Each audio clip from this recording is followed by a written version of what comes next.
All right, so what we've learned after day 2 of the GM meetings here in Florida is that which was once unpopular is suddenly very popular. Damien? Oh, and you can start with overtime, and 3-on-3 in overtime is coming to the National Hockey League. This was unthinkable 3 or 4 years ago. Ken Holland of the Detroit Red Wings kept pushing and pushing and pushing, and finally it's here. Now, we don't know exactly what it will look like. It could be like the AHL, start with 4-on-4 and go to 3-on-3. Or it could be like, can you believe this, the Swedish Elite League, and go 3-on-3 the whole way.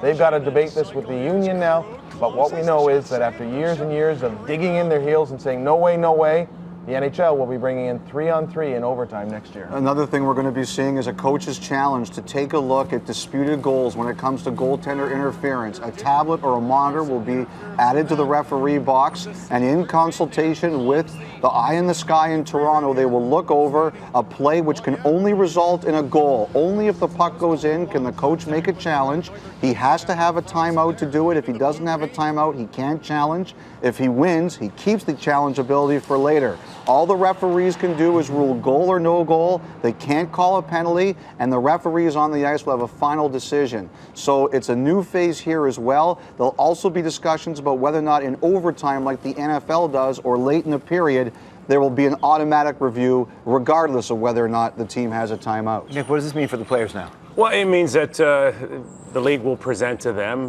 ultimately their thoughts and ideas, and they've got to now stamp it. In many ways, going to a 3-on-3 or adding more minutes, again, changes the working environment of what they have.